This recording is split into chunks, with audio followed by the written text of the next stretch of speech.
আজকে আপনাদের মাঝে শেয়ার করব জামালপুরের শতবর্ষের জনপ্রিয় ঐতিহ্যবাহী খাবার মিল্লি বা পিঠালি। এই খাবারটি সাধারণত আকিকা, খতনা, দোয়া মাহফিল এবং মৃত্যুর পর বিশেষ আয়োজনে রান্না করা হয়। জামালপুর জেলায় এটি শুধু একটি খাবার নয়, অতিথি আপ্যায়নের অন্যতম ঐতিহ্যবাহী খাবার।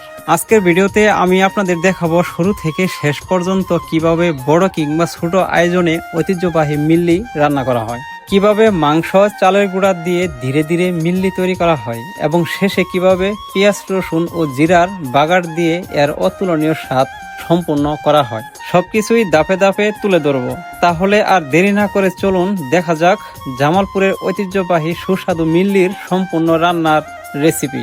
প্রথমে মাংসগুলো ভালোভাবে ধুয়ে নিতে হবে যাতে করে কোনো ধরনের ময়লা লেগে না থাকে। তারপরে যে পাতিল বা ডেকে রান্না করা হবে সেই পাতিলের তলায় তেল দিয়ে পলিথিন কাগজ লাগিয়ে দিতে হবে যাতে করে সেই পাতিলে কালি না লাগে বা পাতিলটি নষ্ট না হয়।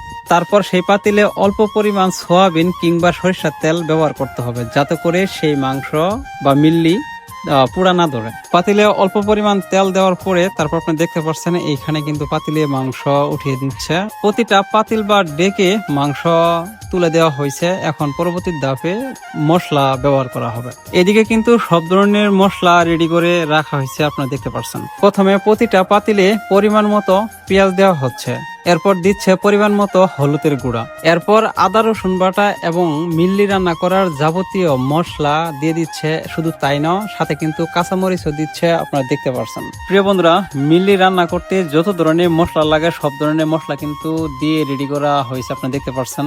হয়তো আরো অনেকে বলবেন যে ভাই কি কি ধরনের মশলা দিছে। পেঁয়াজ বাটা অথবা আমান পেঁয়াজ দিতে পারবেন, আদা রসুন বাটা, সাদা এলাচ গুঁড়ো, কালো এলাচ গুঁড়ো, বসের গুঁড়ো, ধনিয়া গুঁড়ো, লঙের গুঁড়ো, গোলমরিচের গুঁড়ো, দারচিনি গুঁড়ো, তেজপাতা, লবণ এবং টেস্টি সল্ট, সরিষা কিংবা সয়াবিন তেল আপনারা ব্যবহার করতে পারবেন। এগুলোর সবগুলোই ব্যবহার করা হয়েছে, আপনারা দেখতে পাচ্ছেন। সব ধরনের মশলা ব্যবহার করা হয়ে গেলে তারপরে সেই মশলা এবং মাংস ভালোভাবে মিক্স করতে হবে যাতে করে মাংসের গায়ে মশলা ভালোভাবে লেগে যায়। আপনি দেখতে পাচ্ছেন এখানে কিন্তু সুন্দরভাবে মিক্স করা হচ্ছে। মাংস মিক্স করার সময় আপনারা চাইলে হালকা গরম পানি অথবা ঠান্ডা পানি দিতে পারেন। মাংস এবং মশলা অলরেডি মিক্স করা হয়ে গেছে, আপনারা দেখতে পাচ্ছেন। এবার চুলায় তুলে দেওয়ার অপেক্ষা। প্রিয় বন্ধুরা, আপনারা দেখতে পাচ্ছেন এক লাইনে কিন্তু অনেকগুলো চুলা বানানো হয়েছে। চুলার ভিতরে কিন্তু খড়ি দেওয়া হচ্ছে, আপনারা দেখতে পাচ্ছেন। তারপরে চুলায় তুলে দেওয়া হবে। তার সাথে বলে দিই আজকের এই অনুষ্ঠানটি কোথায় হচ্ছে। আজকের অনুষ্ঠানটি হচ্ছে জামালপুর জেলার মাদারগঞ্জ উপজেলার 5 নং জুরখালী ইউনিয়নের 4 নং ওয়ার্ড বারোপাড়া গ্রামের মরহম ময়ন মণ্ডলের বাড়িতে।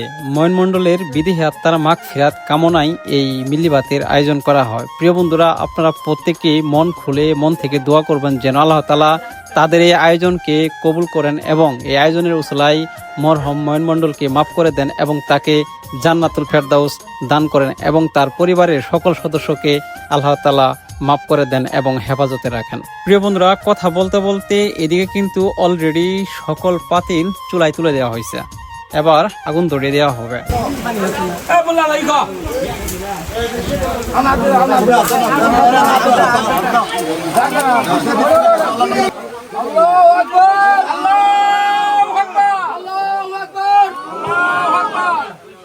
আলহামদুলিল্লাহ, চুলায় কিন্তু জাল অলরেডি ধরিয়ে দেওয়া হয়েছে, আপনারা দেখতে পাচ্ছেন। আগুন কিন্তু জ্বলতেছে আলহামদুলিল্লাহ।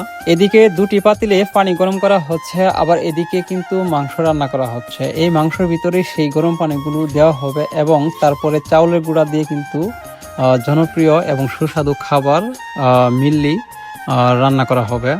প্রিয় বন্ধুরা, আপনি দেখতে পাচ্ছেন এখানে কিন্তু আমাদের কর্মী ভাইরা অনেক পরিশ্রম করে অনেক কষ্ট করে তারা জাল দিচ্ছে।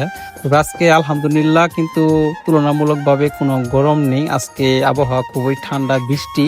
উপরে কিন্তু ত্রিফলটা নিয়ে আপনি দেখতে পাচ্ছেন যে এখানে রান্নার ব্যবস্থা করা হয়েছে। এদিকেও দুটি পাতিলে কিন্তু পানি গরম করা হচ্ছে। দেখেন প্রত্যেকে কিন্তু সুন্দরভাবে যার যা কাজে ব্যস্ত। মাংস অলরেডি জাল করা শেষ, এবার গরম পানি দেওয়া হচ্ছে। গরম পানি দিয়ে জাল করার পরে তারপরে চাউলের গুঁড়া দিয়ে মিল্লি প্রস্তুত করা হবে।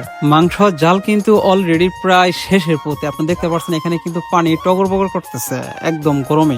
এদিকে আমাদের বাবরচি মশাই মোহাম্মদ জিয়াদ ফকির তাওই তরকারির টেস্ট পরীক্ষা করতেছে যে লবণ জাল স্বাদ ঠিক আছে কিনা। সবকিছুর পরিমাণ ঠিক আছে? সব ঠিক আছে সব। আপনি রান্না মানে কত বছরের অভিজ্ঞতা আপনার? ধরা 12-14 বছর। আপনাদের ব্যবহার বা মূল দেশে রান্না করেন, কোনো টাকা পয়সা নেন? না না না, টাকা নিই না আমরা। আচ্ছা। আমরা নিজের টাকা দেবো, বিড়িটা তুই কিনে খাই, আমার টাকা নিই না। প্রিয় বন্ধুরা, মিল্লির রান্না প্রায় শেষের দিকে, অলরেডি কিন্তু জাল করা শেষ। এবার চাউলের গুঁড়া দেওয়া হচ্ছে, আপনারা দেখতে পাচ্ছেন।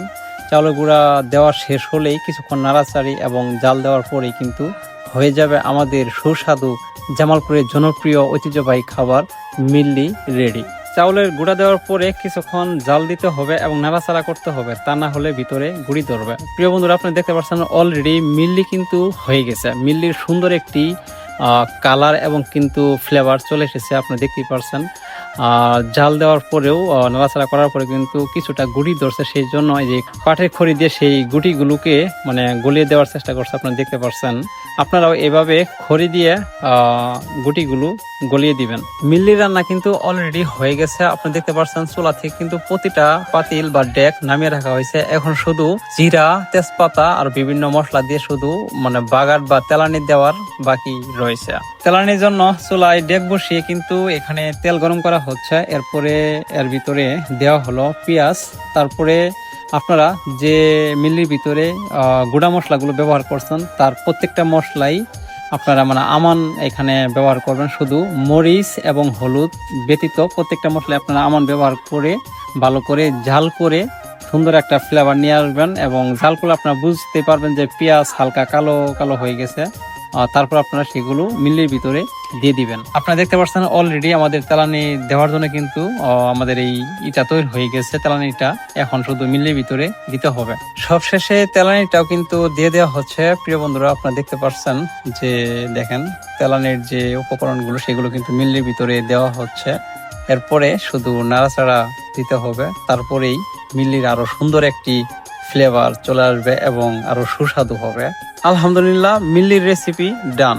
প্রিয় বন্ধুরা, এই মিল্লির রেসিপি এবং জামালপুরের জনপ্রিয় এবং ঐতিহ্যবাহী একটি খাবার এই মিল্লি সম্পর্কে আপনার কি মন্তব্য অবশ্যই কমেন্টসে লিখে জানাবেন। আর এই ভিডিওটি শেয়ার করে সবাইকে দেখার সুযোগ করে দিবেন। সবাই ভালো থাকবেন, সুস্থ থাকবেন, সুন্দর থাকবেন। আল্লাহ হাফেজ।